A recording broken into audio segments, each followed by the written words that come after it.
All right, welcome in to another episode of Carps Corner, the Bobby Carpenter Show. Happy to have you guys with me here. We've been going through this whole season, the off season, we're grinding away, and we're finally here. The game. So what everybody's been waiting for. Sorry, this is coming out a little late. Been slammed with things. Got Thanksgiving, recruiting stuff over at Ohio State. There's just so much going on. And it's just holy smokes. There's just a lot to kind of take in and digest that we got to get through the game. I'll have my three things to watch, some trends we want to take note on, some interesting historical stats about this game and how important maybe home field is, what the weather's going to be like, because I think that's going to be key. And then CJ, this could be a big moment for him, but I want to start off with this because I think this is going to some sound. Because I think this is sets the tempo. This is a big deal with everything that's going on. And what Ohio State has, what Ohio State's been going through, and everyone knows it was kind of a toughness deal last year. They got rushed on for 297 yards, couldn't really run the ball that well, and Michigan embarrassed them. I mean, that's what it was. The game was close, but it didn't feel good. And so I want to start with this.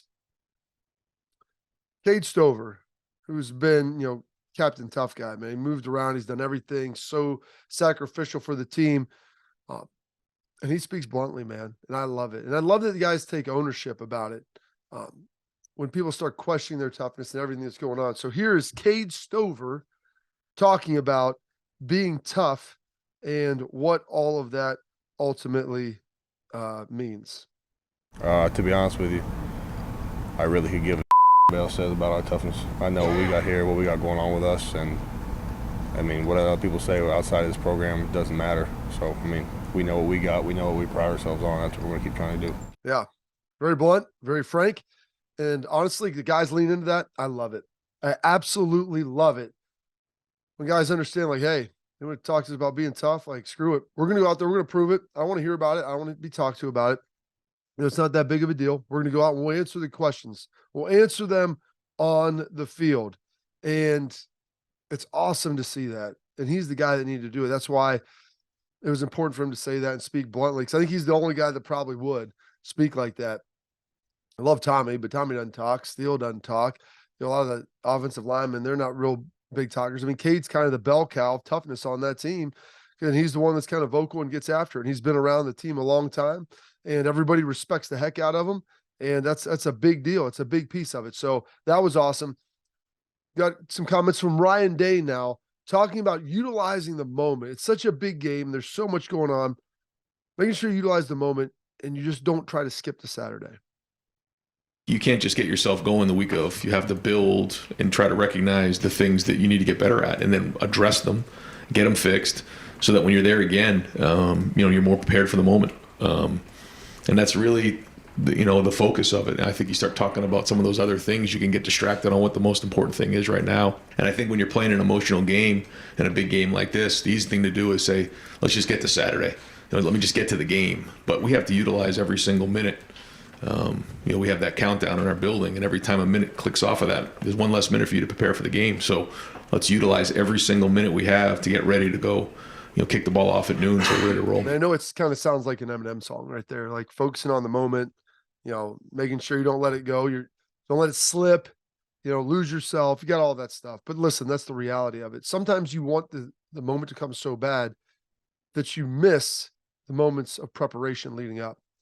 Ryan does a really good job of acutely, making his guys aware of that and understanding it. Like that's big time ball for him to be able to do that, understand it, and know how important it is to be able to get that done. So fantastic stuff there by Ryan, focusing on that and knowing like, hey, we got when the time to play has come, the time to prepare, well, it's past. It's gone. So use those moments. And then lastly, we'll listen to Ryan talking about the rivalry. And, is in response to some of the comments about Jim Harbaugh saying, there's not this hate and all these different things. No need to hate each other, and just how big the rivalry ultimately is.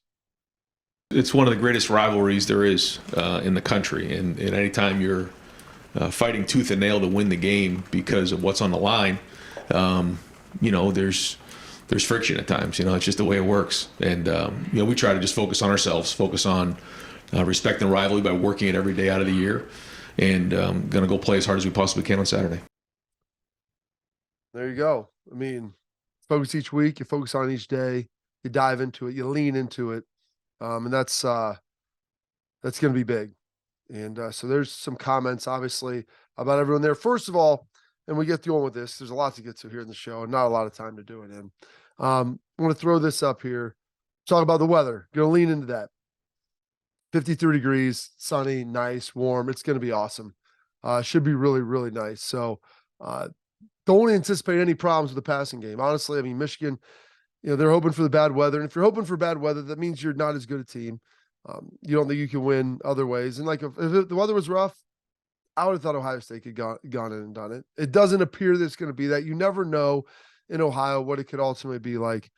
That's one thing. Another thing I wanted to throw this up here right now. The Ohio State practice helmets. And this is one of the great traditions that you're going to see in all of college football. When you start talking about playing rivalry games, I mean, they take great care and great time to prepare those stinking helmets each and every year with all the blue, and all the scout team players build it. And, the equipment staff helps them, and they put together these helmets. And so like, you're literally seeing that all week, and you understand what it's about. It just gets you in that mindset of being able to focus on the game. I mean, it's truly two of the great uniform juxtapositions that you see out there. The silver bullets with the opposed to the wing tip with the maize and blue. And it just looks so sweet, and it's a good look. So you want to have that in practice. You want to have that burned in your skull. And for offense, man, you want to make sure you're seeing those guys, and you know exactly where the defensive players are, and you're used to seeing that helmet and used to seeing everything. So you go a little bit further. You go the extra mile for Michigan. One other thing that it's just a thing. You like to always have guys stay forever, but they're always on to bigger things. And there's a lot of guys who could potentially leave after this. And there's some fourth-year players, who really had their career cut short from COVID. Will they come back? The Cade Stovers, the Tommy Eichenbergs, the Steel Chambers, guys like that, who will have an option to come back and play. Ronnie Hickman's another guy who could come back, but he's going to announce and enter the NFL draft in 2023. Good for him. He's been at Ohio State for a number of years. He's a good player. I believe it's his fourth year, if I'm not mistaken. I don't think he's a third year. I believe he's a fourth-year player. And, with that, you make that decision, go run on senior day. Good for you, man. Good for you. You were a major contributor here. You've been a model player, a model teammate. You've done everything right. So Ronnie Hickman, man, clap off. I hope you get some unbelievable cheers running out of the tunnel then for senior day. One other thing is I talk about Steele and Tommy. We'll throw this up. I got a lot of things I want to throw up there. Throw, boom, boom, boom.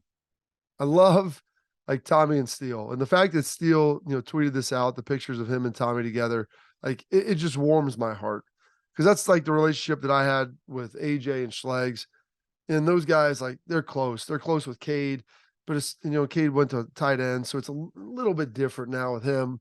But when you're really good friends, and you live and you're around the guys you play with, especially the same position group, the communication, man, it becomes so easy. And neither one of these guys are big talkers. Steele talks more than Tommy. Tommy doesn't say a word, but when you're on the field, you're seeing the same thing. You're around the guys, you know what they're thinking, you know how they respond, you know how they act. And so to see the Buckeye Brotherhood and those dudes together, man, it just it fills me up. It makes me feel good. I'm really happy to see that, because I think that's something that's pretty cool right there with those guys together. And then lastly, as we throw this up, little piece of history. The game. In the shoe, the house that Harley built, Chick Harley, 1919. The first time Ohio State beat Michigan. Ohio State had never beaten the team before the 2019 season. They played 15 times, and that is why Ohio State is still, I believe, 8 games or 7 games under 500 in the rivalry, because they started off minus 15, 15 times. 2 of the games ended a tie, I guess. But Chick Harley led them to the first victory over 13-3, changing the trajectory. The place was packed. The old field, And that's why they ended up building the shoe, because of the large crowds that Chick would draw, thus being coined the house that Harley built. 3-time All-American for Ohio State, Chick Harley. So doing good work right there. A couple things we're going to get to now. One thing I'm going to take a look at and be watching, some trends, like for Ohio State. Michigan likes to run the football. Now, if Ohio State gets up, it'll be interesting to see kind of how they adjust that. But it'll be the Tanner McAllister versus Cody Simon versus Josh Proctor. And so that's the traditional nickel or like Sam strong side linebacker position. So if you're seeing a team that's going to run it a lot, you typically, Jim Knowles has that third linebacker option. That's Cody Simon. He can get him in there. And so you pull Tanner out, who's a little bit more of a slot corner guy. But if you're starting to go big personnel and you're running it some, but also throwing it, trying to get matchups with tight ends and backs on linebackers, and you feel like you're at a disadvantage, so you go with a bigger body than a corner or slot corner, but someone a little smaller than the linebacker. You go with a Josh Proctor, safety. That was something before Court Williams' injury. That would have been something that he probably would have worked in perfectly. But that Josh Proctor, Cody Simon, Tanner McAllister at that slot inside, the outside linebacker position, inside corner, extra safety, like how do they kind of play that? What type of body they have in there based upon what Michigan is doing? That's going to be something to watch. Trend there. Trend also, watching the line of scrimmage, how it's moving each way. Both Ohio State has the ball and how when they don't. Are they getting push? Is Michigan getting push? How's that all shaking out? Because who wins the line of scrimmage here is going to win the game. That comes down to pass blocking with part of it. That comes down to obviously run blocking. There's a lot there that needs to be digested, and they're going to have to be able to take care of it. So watching the line of scrimmage, and then also third downs. Ohio State's had success. They're converting to 50% a clip, maybe even higher than that. Keep those drives going. CJ gets in a rhythm. Things start working. Conversely, on the defensive side, the games Ohio State struggled in, they've been giving up close to 45, 50% third down conversions. Happened against Northwestern, I believe 9 of 20. Penn State, I think, had a crazy number of conversions too, if I'm not mistaken. So keeping them in longer yardage, making it harder on those third downs to convert. To Michigan, I think that's something to keep an eye on. That's a trend. Like as you're just watching during the game, as you get a feel. When I'm watching the game, I'm getting a feel of kind of what's happening. Where's the line of scrimmage is moving? Who are we playing over here at this position? And then that third down, are they sustaining the drives? Are they keeping that thing moving? That's big. Now, the thing that everybody wants to get to, the injury component. Now, for Michigan, Blake Corum, Donovan Edwards, they're two running backs. Donovan Edwards hadn't played in a couple weeks. He's apparently has like a broken thumb, got a cast on it. Blake Corum, we all saw the knee injury last week. Got hurt against Illinois, dropped the football, grabbed his knee, went out and did not come back in. Important to note about Blake Corum's injury. He went out in a game that was tight and never returned. So that must mean there was some level of severity to it, or just even if it wasn't crazy severe, it was hampering his performance enough that he couldn't go back in a game that they almost lost. This wasn't a game of not of consequence, or it was a blowout. He didn't go back in, or they could have definitely used him. Donovan Edwards has been out, and they last year they got him involved in the pass game a lot. They just still do some this year. He's super athletic, speedy guy, but he's got the thumb. Now, apparently he's going to wear a soft cast and try to go, but will that impede his ability to catch the ball and handle the ball? Important things. Blake Corum, I think, is going to go. I think all these guys, they're going to give it a go because it's the last game of the year. It's the stinking game. So they're going to give it a go. I would be surprised if Blake Corum is as effective as he has been all season. It just seems to me, after watching this and kind of reading the tea leaves, I think he'll obviously be heavily braced, and maybe he has a heroic day. Good for him. I just don't necessarily see that happening and transpiring the way that, he might have it dreamed up. And I don't think Donovan Edwards will be super impactful as well. Now, on the other side, the Ohio State injuries. I think Mayan Williams plays. Had the week off, making progress. I don't know if he's going to be 100%. I know he's not going to be 100%. There's no way with, what he's dealing with his ankle. Can he give you 20 plays and be effective? I think that's the important question. Same thing with Travion Henderson. Can he give you 20 plays and be effective? Can they utilize him and get him in space so he can be a game breaker? Can each one of those guys give you 15 to 20 plays? Because that'll take about, a half, maybe 40% of the game. And then Jackson Smith and Jigba, I don't believe that he's going to play. I thought that he would earlier this year. I don't foresee him coming back and playing in this game. And I know that's disappointing to a lot. It's disappointing to me because I think everybody wanted to see him out there. So that's tough to handle. That's going to be tough to see right there. So Jackson probably won't play. So with that, big dose of Dallin Hayden. I talked about it in the last show. The last drive, 5:47, kicked the field goal with 48 seconds left. 47, about 5-minute drive, 11 plays, 8 rushes to Dallin Hayden.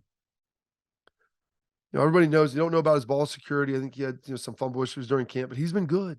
27 carries, almost $150. And he helps salt the game away. And he runs with a passion. He gets vertical. And every play, he's not trying to run for a touchdown. If there's only 5 yards, Dallin Hayden is going and getting 5 yards. And maybe he'll get you a 6 or 7. Give you more than what it's blocked for. That's what they always say. The hallmark of a great running back. If it's blocked for 4 yards, can you give me 6? Can you give me 5? Can you give me 7? Can you get more than what's just there? Duvall and Dallin, and then Xavier Johnson. I believe they'll try to get Xavier because Xavier runs hard, man. He's tough. He's physical. He's a grinder. He's going to go and try and get it. So there you go. Those are 2 guys offensively to watch. Then for Ohio State to ultimately see what they can do. Who else to kind of watch out there? Who to keep an eye on? With everything,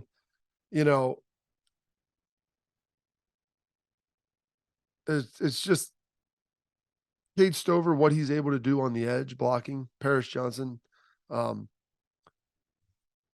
Big Thanos out there, what they can do on the edge. Enoch Viamahi, how he holds up in the middle. I think that'll be key as well. The line of scrimmage stuff, like I said, I'm going to have eyes on that. And then also, I think the tackling should be fine inside. Our tackling's been good in the front 7 and the safeties. They've done a good job. What Michigan's going to want to do is they like to condense the formation, like to bring the receivers down, cut splits, run some bunches and stuff like that. And in doing that, you fill up the inside and you're able to get to the corners easier. So the safeties are getting blocked by wideouts, and then you make your corners tackle.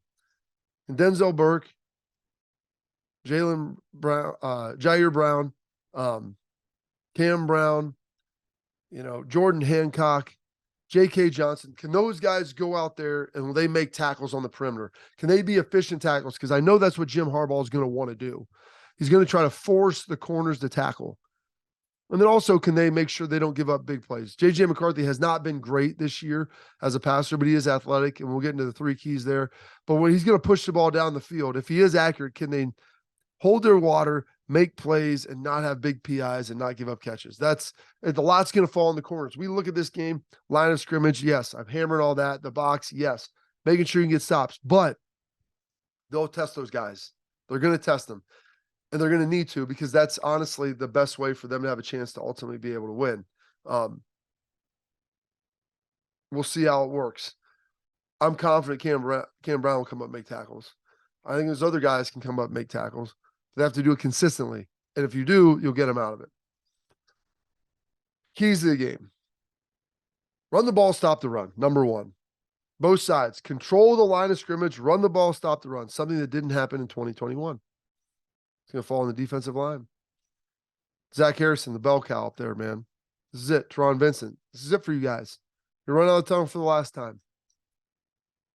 What do you want to be said about your career at Ohio State? It'll be summed up in this game. Offensive line, same thing. I think Dallin Hayden, I'm excited for him and Xavier to I think they're going to get a lot of the carries, and I'm excited to watch them go. And listen, they get fired up. Guys block hard for them. They know the passion that they bring running the ball. Number 2, keep McCarthy in the pocket. You've got to keep JJ McCarthy in the pocket. When he gets outside, he can use athleticism, and he likes to go to his right. He wants to get over to his right. That's where he's the most effective. Keep him in there. I talked in the Monday show about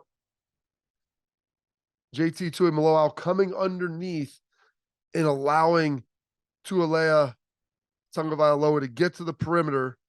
That's a lot of Islanders right there. I'm trying to spit out. I'm butchering probably half of it, but getting to the perimeter and buying time and throwing that touchdown pass.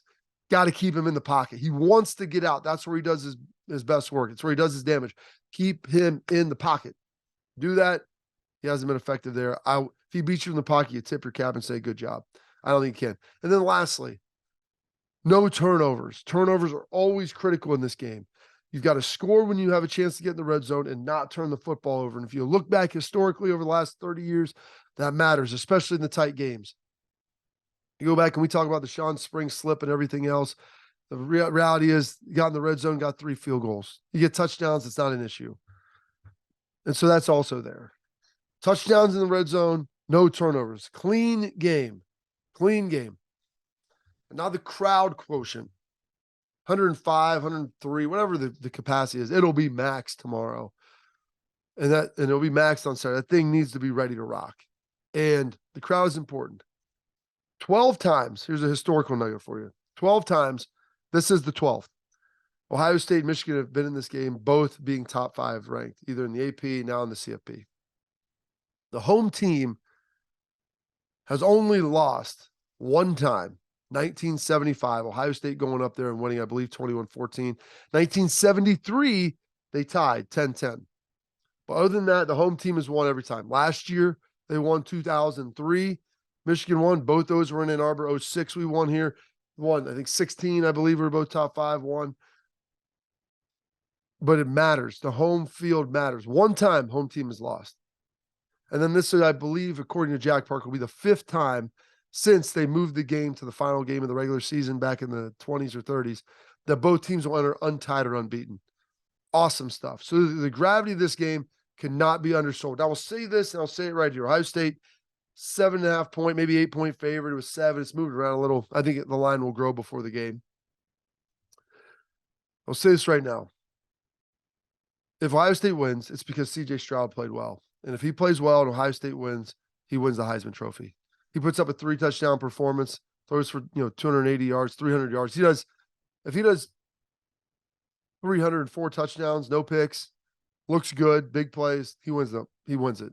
It's the Heisman moment. This is it. The eyes of America will be on him. The eyes of America are going to be on CJ Stroud. If he goes out there and plays well and puts up the numbers like he can, Ohio State's going to win the game and he'll win the Heisman. Caleb Williams is right there. They got Notre Dame at night. I understand that. But they've been waiting to give this thing to CJ. Nobody has separated. And with Blake Corum, I thought if he put up a huge game, he might have a shot. Hendon Hooker's done. Like, this is it. It's yours to win, big dog.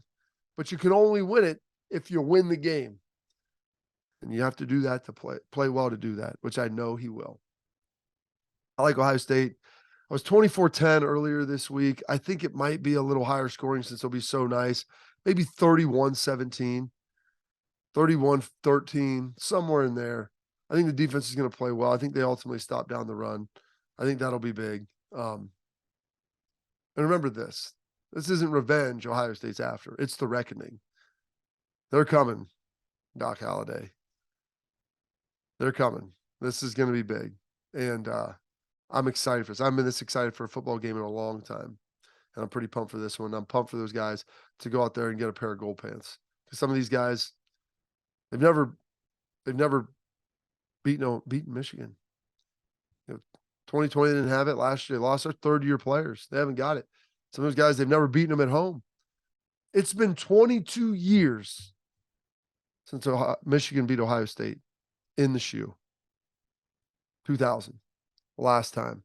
And let's hope that the next time we're talking about it, it had been 24. That ends this edition, this episode, Carps Corner. Please continue to like, subscribe, comment, share this thing. Hopefully these are some good nuggets to be able to take you to game day. I appreciate all you're doing and excited. Hopefully we'll be talking about Big Ten Championship next week. So until next time, see you soon.